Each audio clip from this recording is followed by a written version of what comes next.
हमें पुलिस वाला मिल गया था, वो हमें चौकी पे ले गया था, तो हम महंगे पड़ गए उसको।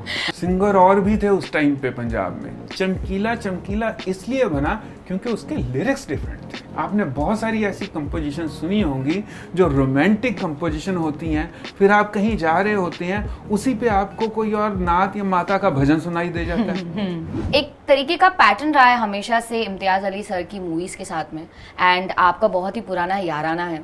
एक म्यूजिक बहुत ही स्पेशल रोल प्ले करता है।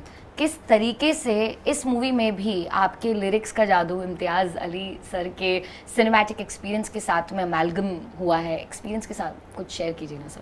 होता क्या है कि कई बार ना पिक्चर इस तरह से डिमांड करती है कि जब आप उस तरह की कोई बात लिख सकते हैं जिस तरह की बात आप एक्चुअल में लिखना चाहते हैं, या कोई पर्टिकुलर टाइम फ्रेम ऐसा होता है, पीरियड ऐसा होता है जहाँ पे उस तरह की बातें करना बहुत जायज़ भी लगता है और सही भी लगता है। तो मैंने हमेशा ये कोशिश की है कि जिस तरह से स्क्रिप्ट बोल रही है, जिस तरह से किरदार बोल रहा है, जिस तरह से उसके आसपास का माहौल बोल रहा है, उस चीज़ को हर पिक्चर में डिपिक्ट किया जाए। कभी कभी वो काम हो जाता है, कभी कभी रह जाता है। आप इतने टाइम से इम्तियाज़ सर के साथ में काम करें, चाहे वो लव आजकल हो, चाहे वो रॉक स्टार हो, एंड अब चमकीला है, हर टाइम आप उनकी क्रिएटिव नर्व्स को इतनी परफेक्टली कैसे पकड़ लेते हैं? मतलब आपको कैसे पता होता है कि उनको एग्जैक्टली यही चीज चाहिए? एक्चुअली कई बार कुछ ऐसे डॉक्टर होते हैं ना, फैमिली डॉक्टर, जो आपको देख के ही बता देते हैं कि आपको क्या बीमारी है।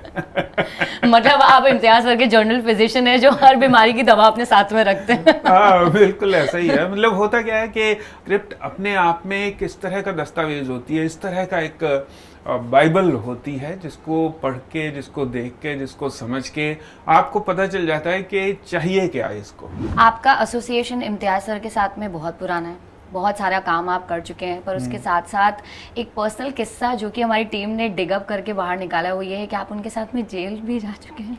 ऐसा कुछ नहीं है, ऐसे काम हम नहीं करते। नो, वो हम अभी करेंगे बाद में कभी।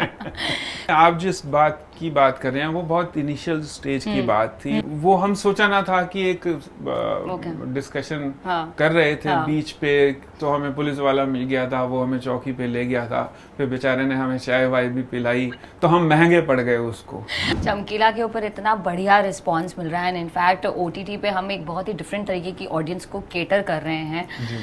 कैसा लग रहा है और क्या कहना चाहेंगे आप सारी ऑडियंसेस को जो कि आपके सारे गानों को और इतनी ब्यूटीफुली ये म्यूजिकल जर्नी आपके लिरिक्स के थ्रू समझाई गई है मूवी में? कैसा लग रहा है आपको और क्या कहना चाहेंगे हमारी ऑडियंस को? मैं सबसे पहले तो मेहरबानी जी, बहुत बहुत शुक्रिया आपका, बहुत बहुत निमाने को मान दिया आपने, बहुत धन्यवाद। पहली बात मैं ये कहना चाहूँगा, और दूसरी बात मैं ये कहना चाहूँगा कि मेरे लिए चमकीला सिंगर नहीं था, मेरे लिए चमकीला लिरिसिस्ट था। सिंगर और भी थे उस टाइम पे पंजाब में और गा रहे थे गाने। चमकीला चमकीला इसलिए बना क्योंकि उसके लिरिक्स डिफरेंट थे। आपने बहुत सारी ऐसी कंपोजिशन सुनी होंगी जो रोमांटिक कंपोजिशन होती हैं, फिर आप कहीं जा रहे होते हैं, उसी पे आपको कोई और नात या माता का भजन सुनाई दे जाता है। तो मतलब ये है, जो चेहरा मोहरा बनाते हैं गाने का, वो अल्फाज बनाते हैं, शब्द बनाते हैं, उसको, वो एक लिबास, एक कॉस्ट्यूम की तरह होते हैं। तो आपने उस कंपोजिशन को कॉस्ट्यूम किस तरह से पहनाया, किस तरह से बनाया। तो basically I really want to thank कि फिल्म को भी अच्छी तरह से समझा गया, चमकीला को भी बहुत अच्छी तरीके से समझा गया, म्यूज़िक को, लिरिक्स को, डायरेक्शन को, कहानी को, सब, और एक्टर्स को। दिलजीत कमाल हैं, दिलजीत तो